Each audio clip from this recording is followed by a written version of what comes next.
Eu passei no programa de Física e Computação de Stanford e eu vou contar aqui agora pra vocês como eu fiz isso.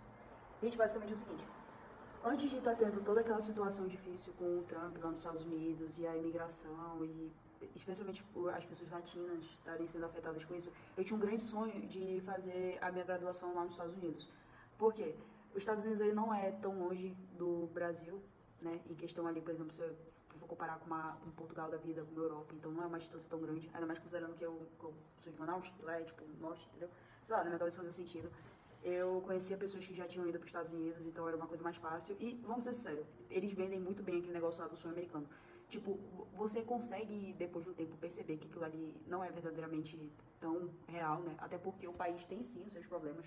Tipo, a violência deles é uma pauta muito pertinente no país ainda. Mas, tipo, eu encaro isso da mesma forma que eu encaro o Brasil, sabe? Porque até hoje a gente tem a fama para alguns estrangeiros de que aqui é um país muito perigoso, não sei o quê, sendo que não é verdade, sabe? Tipo, tem bairros nos Estados Unidos e tem cidades que são mais perigosas do que algumas cidades aqui do Brasil, isso é óbvio. Mas eu acho que isso tudo é mais uma questão de viralatismo mesmo nosso. Então, depois que eu parei de pensar tanto nesse negócio aí, tipo, começar a colocar em outra perspectiva esse negócio do nosso viralatismo, eu fiquei pensando assim, ah, não, enquanto a gente tem o viralatismo, eles têm o, sei lá, o oposto disso, sabe? Eles se valorizam mais da conta mesmo. E muito disso tá no bendito do sonho americano. Enfim, como eu sempre quis fazer parte de grandes projetos, e eu vou fazer minha graduação fora, e vai ser numa universidade top da vida, vai ser no MIT, eu vou trabalhar em projeto na NASA, não sei o quê. Tipo, sabe, você imagina, você consequentemente fica com esses sonhos assim.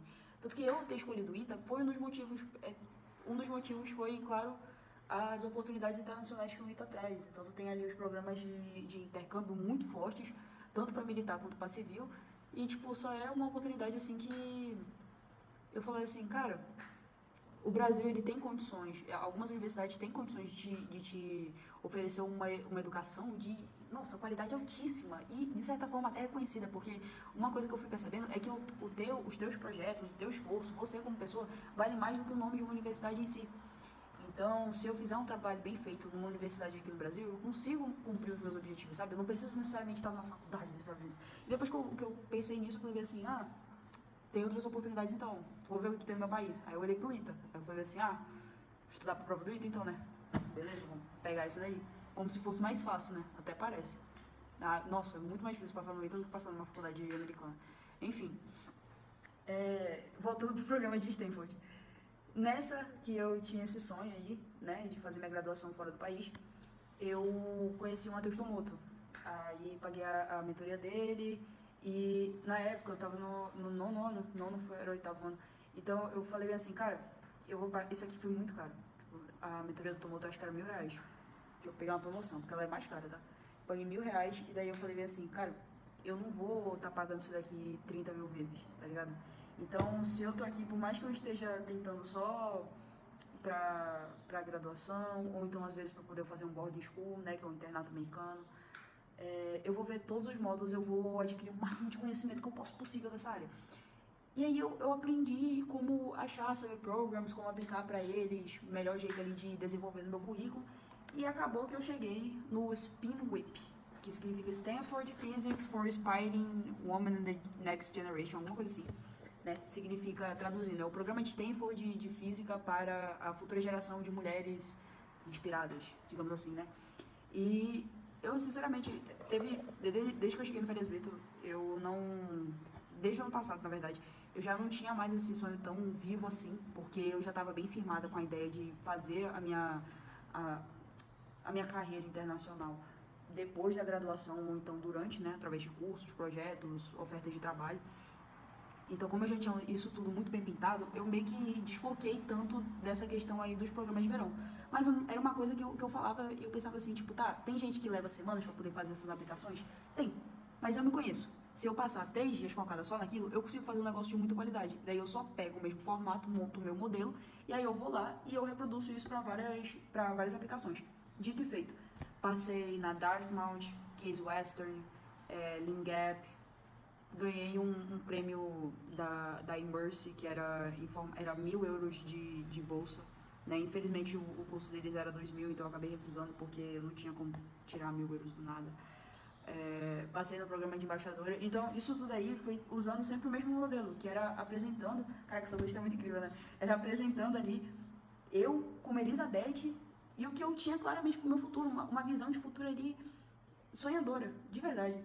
Uma visão ali que se eu tiver todos os recursos e todas as forças, eu vou fazer aquilo. E era isso que eu mostrava. Eu era honesta, mas ao mesmo tempo que eu era honesta, eu era sonhadora, eu era esperançosa.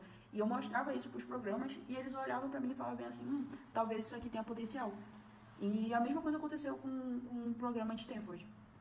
Né? Tô gravando uns vídeos de pequenos clipes, eu vou postar no TikTok com aquelas músicas e aquelas frasezinhas bonitinhas embaixo, tipo, você não pegou corte na AFA, mas pelo menos tá vendo física em Stanford. E daí, tipo, é a nossa aula e tal. Vou gravar um segundo vídeo sobre como é o programa em si, mas, cara, eu completei a primeira semana nele e eu posso dizer que por mais que seja sair um pouco do foco ali da prova do ITA, é uma coisa assim que é revigorante, sabe? É uma experiência como eu nunca tive, porque por mais que eu tenha passado nesses cursos, como por exemplo o que eu mencionei da Dartmouth, né? Eu acho que é a universidade com o nome mais forte, digamos assim, da lista das que eu passei, porque talvez ela não é tão famosa no Brasil, mas lá no exterior ela é uma das Ivy Leagues, então ela tá como se fosse no mesmo grupo ali de Harvard, acho que Duke é a Ivy League também, mas enfim. É, eu passei, só que a bolsa não foi suficiente, então eu não fui lá fazer. Ou então teve outros cursos que eu passei e eu consegui fazer, como o curso da University of California, Davis, que eu fiz nas férias do ano passado. Então, tipo, cara, eu já tô de férias. Isso aqui é uma coisa que eu quero fazer para eu ter no meu currículo, para poder acrescentar a mim como profissional. Eu não quero ter que esperar eu passar numa faculdade para poder começar a construir esse lado meu, porque eu sei o que eu quero fazer. Eu sei o caminho que dá para traçar e eu juro para vocês, tá sendo incrível. Tá sendo de verdade incrível. Eu tô amando a experiência de participar do programa. E outra coisa, como vocês devem ter percebido pelo nome, o programa é para futuras gerações de mulheres. Então, assim, rapazes que veem os vídeos, sinto muito, mas essa oportunidade aqui não poderia ser para vocês. Mulheres nas exatas, vamos aplicar para esses programas e vamos passar porque vale muito a pena, tá bom? Um beijo para vocês e eu vou gravar mais um vídeo agora falando sobre detalhes do programa em si.